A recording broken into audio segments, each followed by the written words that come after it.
नमस्कार दोस्तों। आज की डिबेट जो है बहुत ही अच्छी डिबेट लाया हूं। ऐसी डिबेट आपने बहुत लंबे समय में नहीं देखी होगी, जहां सुधांशु त्रिवेदी बीजेपी के जो राज्यसभा के सांसद हैं, उन्होंने तो हर जगह अपनी छाप छोड़ी है, भले वो राज्यसभा हो या कोई टीवी का मंच हो। उनके साथ देने आज थे अभय दुबे, जो कांग्रेस के धाकड़ प्रवक्ता है, अपनी बातें बहुत अच्छे से रखते हैं और उनके चश्मे देखना कभी येलो पहनेंगे, कभी कुछ, आज नॉर्मल पहना है। और उनके साथ पैनल पे थे हमारे वकील साहब, जिनका नाम है वाजपेयी जी, अरविंद वाजपेयी जी हैं। वो भी अपनी बात मुखरता से रखते हैं, थोड़ा धीरे बोलते हैं, चिल्लाते नहीं, लेकिन जब भी बोलते हैं स्पष्ट बोलते हैं, उनको कम ही समय दिया जाता है। उसके बाद हमारे साथ थे राजनीतिक विशेषज्ञ आशुतोष। वो अपना सरनेम नहीं लगाते हैं, खाली इलेक्शन जब दिल्ली हुआ था तब लगाया था, और उनका मीम बहुत वायरल है, आप देखना जरूर। माफ करो मोदी जी, माफ करो अमित शाह जी, माफ करो नड्डा जी, सबको बोल रहे थे। उनका एक ही मुझे प्रॉब्लम है उनके साथ, कोई भी टीवी चैनल पे अगर वो बुलाता है कोई, उनको कहीं भी बोलते हैं तो उनका नीचे लिखा जाता है राजनीतिक विशेषज्ञ। नहीं, वो राजनीतिक विशेषज्ञ नहीं है। उनका माइंडसेट एक पार्टी के तरफ है या एक पार्टी के तरफ विरोध है। अरे मैं जवाब दे रहा हूं भाई, अरे मोबाइल देखने की मुझे जरूरत नहीं है। आप सुनिए, अगर ये कह रहे हैं तो देखिए, 6 अगस्त 1947 को महात्मा गांधी ने कहा कि मैं इस तिरंगे झंडे को सर नहीं झुकाऊंगा। संपूर्ण गांधी वांग में खंड नवासी। बोलो भाई, गांधी सही बोल रहे थे गलत बोल रहे थे? बोलो। एक नहीं। और सुनिए, सवाल यह है कि कांग्रेस का यह आरोप है कि आप अंबेडकर वाले मुद्दे, बाबा भीमराव अंबेडकर के अपमान का आरोप लगा रहे हैं। वो कह रहे हैं कि हम इस्तीफा मांग रहे हैं, वो कह रहे हैं हमारे सांसद घायल हो गए। ये पूरा घायल और ये इंजरी वर्सेस इंजरी का जो कांड है, ये सिर्फ लोगों को गुमराह करने के लिए। जवाब दीजिए माइक उठा के। चलो भाई, देखो अब मैं क्या करता हूं। बाबा साहब अंबेडकर, संसद, अपमान और इस्तीफा, इन 4 शब्दों को मैं समराइज करता हूं। वो दिन था 10 अक्टूबर 1951, जिस दिन बाबा साहब अंबेडकर लॉ मिनिस्टर के रूप में इस्तीफा देना चाहते थे सदन के पटल के ऊपर, मगर उन्हें सभापति ने कहा कि आप अपना स्टेटमेंट नहीं पढ़ सकते, आपको लिखित में देना होगा। तो 2 सांसद, एक मिस्टर कामत और एक मिस्टर कुंजरू, ने कहा कि क्या अंबेडकर जी को बयान नहीं देने दिया जाएगा? तो सभापति ने कहा, हां, हमें देखना पड़ेगा कि उनके बयान में कोई सरकार को बदनाम करने वाली चीज तो नहीं है, इसलिए पहले वो लिखित में दे दें, 6 बजे के बाद विचार किया जाएगा।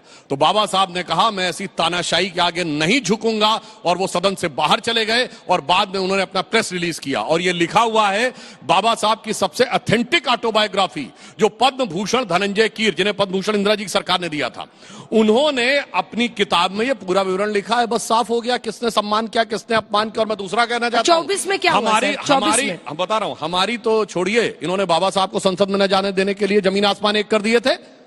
52 के चुनाव में बाबा साहब 14,000 वोट से हारे और 74,000 वोट इनवैलिड हुए।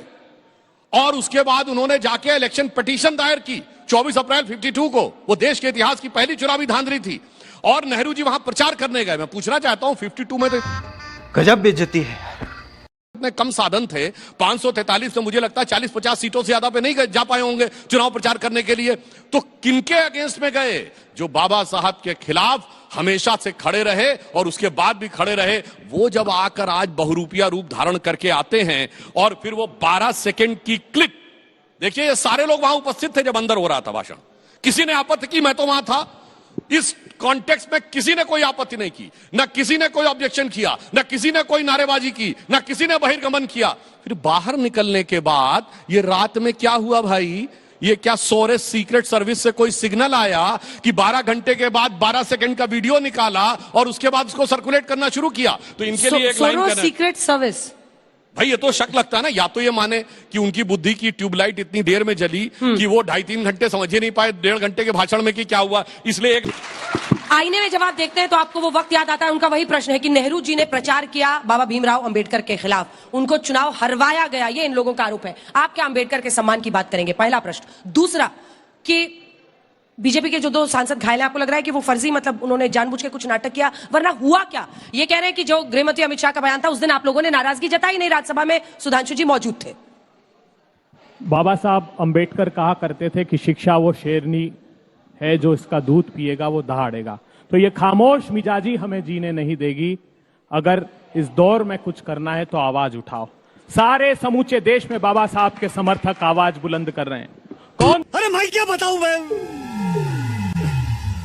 मैं क्या बताऊं सी आवाज 1927 में बाबा साहब ने सामूहिक रूप से मनुस्मृति को जलाया और भारतीय जनता पार्टी के स्वयंसेवक संघ के ऑर्गेनाइजर में ये 30 नवंबर को 1949 को आर्टिकल लिखते हैं कि मनुस्मृति का विधान ही हमारा विधान है। बाबा साहब अंबेडकर का जो संविधान है उसमें भारत का कुछ भी नहीं है।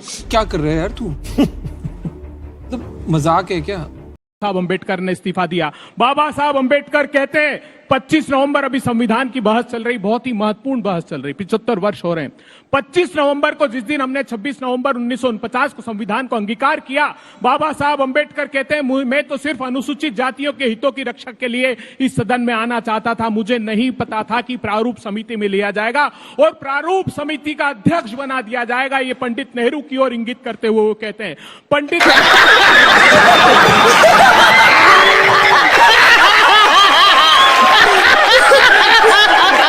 मुझे 24 में लाना पड़ेगा। एक तो ये प्रवक्ताओं को 24 में लाना सबसे बड़ी चुनौती हो गई है आजकल।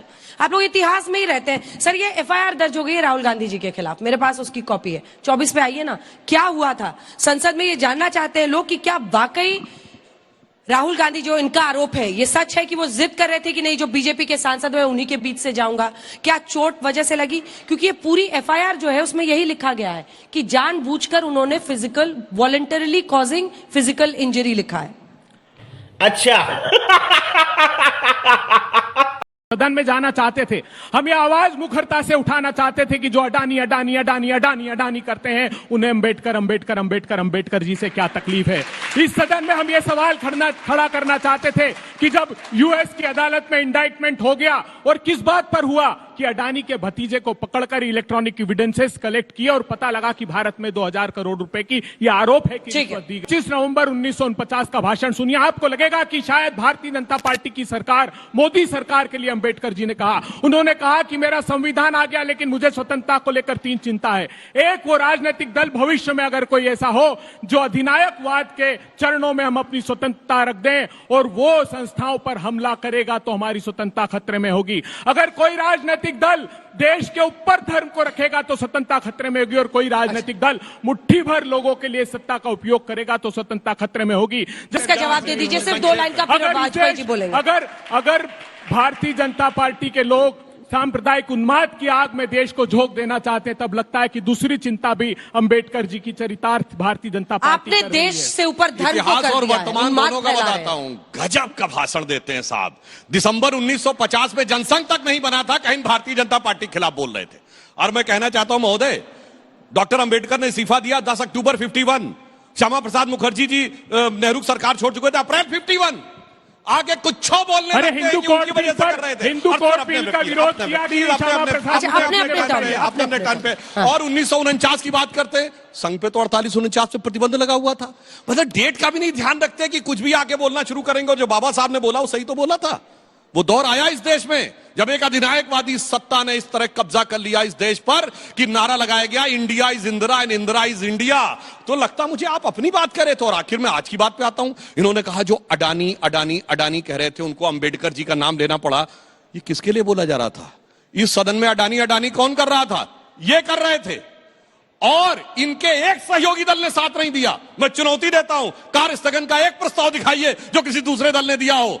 अडानी के मुद्दे पे नहीं दिया। आखिर में अंबेडकर जी का नाम आप जपने लगे भाई। अरविंद जी, ये तो आपके ऊपर लागू हो रहा है। अरविंद जी देखिए, उनका कहना है कि पहले घिरे हुए थे अडानी के मुद्दे पर, अंबेडकर के मुद्दे पर अब पूरा एनडीए, पूरी सरकार घिर गई है। कह दूं जो इन्होंने गलत बोला। साहब ये बताइए, कॉन्स्टिट्यूएंट असेंबली का चेयरमैन कौन था? राजेंद्र प्रसाद। और फिर उनको अपॉइंट कर दिया नेहरू जी ने। तो गजब गजब तर्क देने लगते हैं। मतलब चेयरमैन की कोई पावर ही नहीं थी। ये देखिए मानसिकता कैसी भरी हुई है कि चेयरमैन ने नहीं अपॉइंट किया ड्राफ्टिंग कमेटी का अध्यक्ष, उनको नेहरू जी ने कर दिया। सर थोड़ा तो छोटा सा जवाब लेना ही पड़ेगा। सुधांशु जी, जो बाबा साहब चुनकर भी आए संविधान सभा में, हमारे जयकर साहब को इस्तीफा दिलाया बॉम्बे की कॉन्स्टिट्यूएंट असेंबली से, क्योंकि वो बंगाल की कॉन्स्टिट्यूएंट असेंबली से जीत कर आए थे जो पाकिस्तान का हिस्सा हो गई। तो उनकी संविधान सभा में आने से लेकर कानून मंत्री बनाने तक कांग्रेस पार्टी का, और वो लिख रहे हैं, वो प्रशंसा कर रहे हैं कि संविधान नहीं आ सकता अगर कांग्रेस पार्टी का डिसिप्लिन और कांग्रेस पार्टी का अध्ययन संविधान के प्रत्येक अनुच्छेद पर नहीं होता। ये उनके कथन है जो उन्होंने सदन में कहा। और भारतीय जनता वो कह रहे हैं पार्टी लेकिन बीजेपी जब बनी ही नहीं थी तो बाबा साहब बीजेपी की कल्पना करके थोड़ा ना भाषण दे रहे थे। ये आज जो चरितार्थ हो रहा है, आज उनकी चिंता है, आप हूबहू उस भाषण को पढ़ लीजिए, आपको लगेगा इसे कहते हैं भैया जी भावनाओं में के ज्यादा ही बोल जाते हैं, पता नहीं जाके पास्ट में क्या क्या बोलने लगते हैं। देखिए कल की घटना पे आते हैं। अवैध दुबे जी ने सरासर झूठ बोला एक बात कि वो रास्ता बंद कर दिया था। देखिए 10 दिनों से ऑल्टरनेटिव साथ में से रास्ता दिया हुआ सिक्योरिटी वालों ने। प्लीज ये सत्यता है।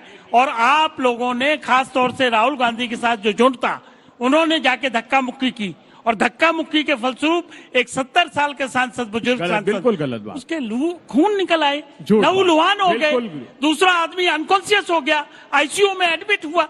किसकी बात कर रहे हो? संसद की मर्यादाओं को ताड़तोड़ करने वाले लोग, संविधान को चीरहरण करने वाले लोग किस नतीजे पे पहुंच रहे हैं? पार्लियामेंट ये चलने नहीं देते हैं, मुद्दों की इनके पास कमी है।